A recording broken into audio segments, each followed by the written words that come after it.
Imagine targeting people directly in your backyard who would be the perfect people for your local business without using Facebook and without using Instagram.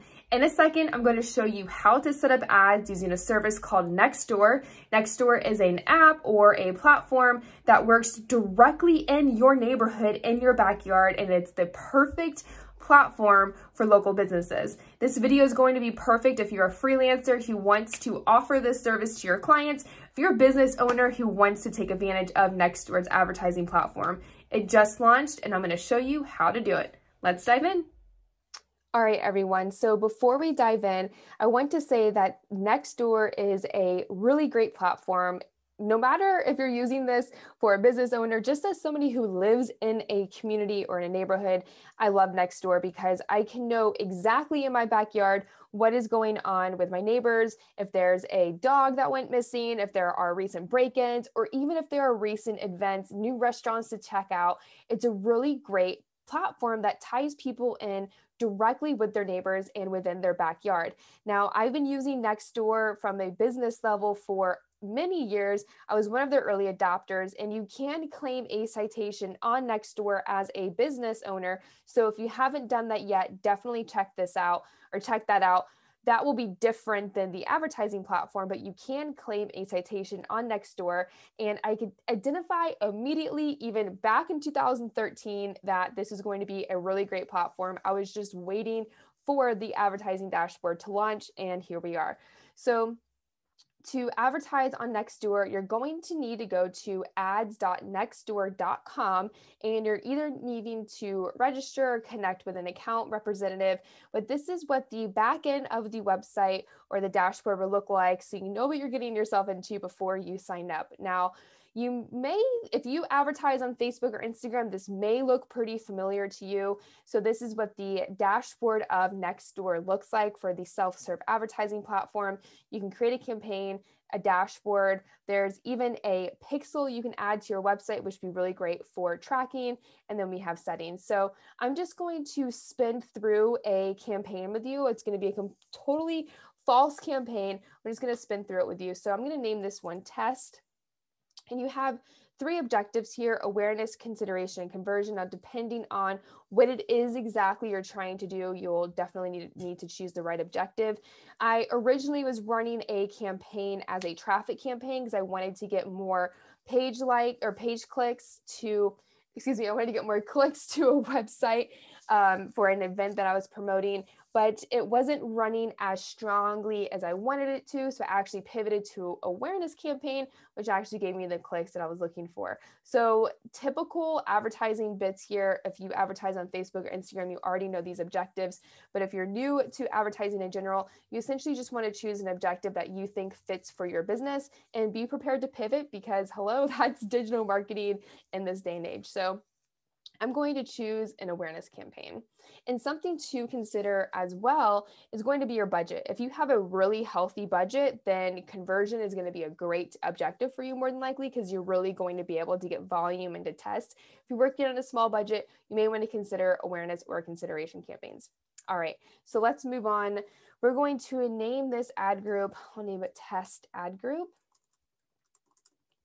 And from here, you can actually choose your location. So you can choose state, city, region, DMA, or postcard. I will say the DMAs aren't totally matching Facebook DMAs. They are a little bit different. So you'll have to experiment here in this section to see which works best for you. I would almost go to postal code because that means you're really going to be targeting people directly in that zip code. And Nextdoor works really closely with postal codes anyway, so that could be something to take in consideration. Gender, male or female. Age, this information is pretty much self-explanatory. Household income, if you want to target somebody with a very specific household income, you would choose that information here. Homeownership, this is information that they choose whenever they first launch on Nextdoor. So this information could change or it could be a guesstimation as well.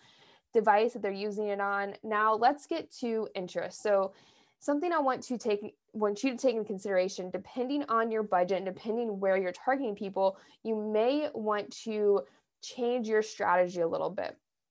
What I'm trying to say here is that Let's say you're targeting people directly in a certain postal code, and then you're trying to peel the onion back a little bit more.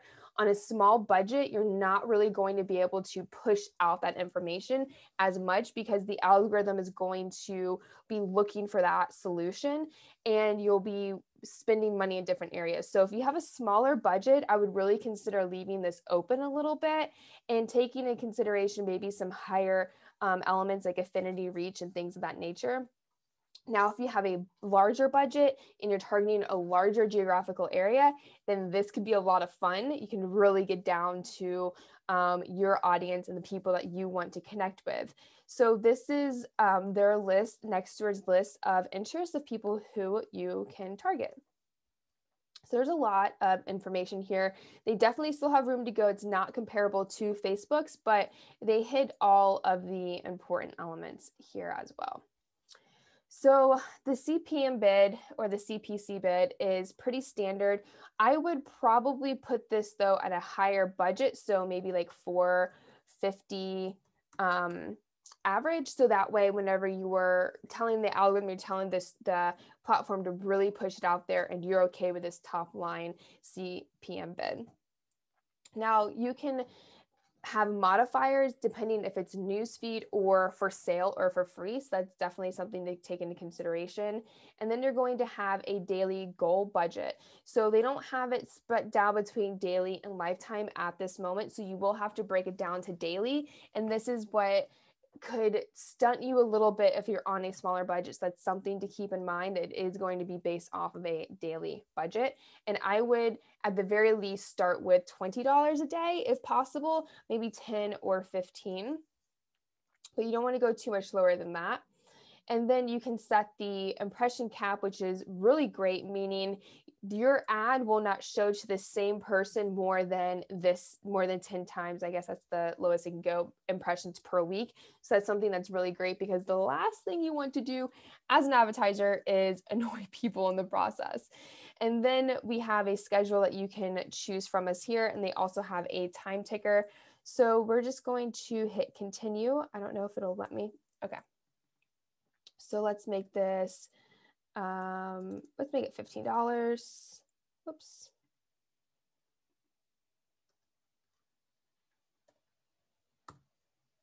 All right, and we'll just choose the time here. We'll run this one for, oh. All right, guys. We'll run this one for, we'll just say a week. Please increase your budget.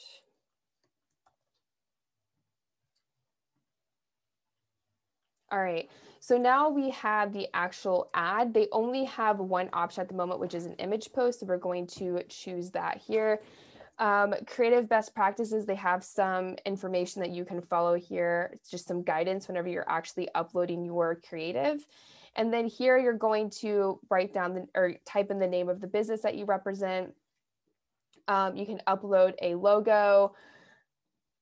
Okay, cancel. You can upload a logo. Just make sure you follow these resolution aspects. And then this is where you start to build your campaign. So you can build it exactly the way you want it to look. Do keep in mind the character counts here. You have 70 for the headline, 90 for the body text, a call to action, an offer text, and then a URL. So that's something to keep in mind.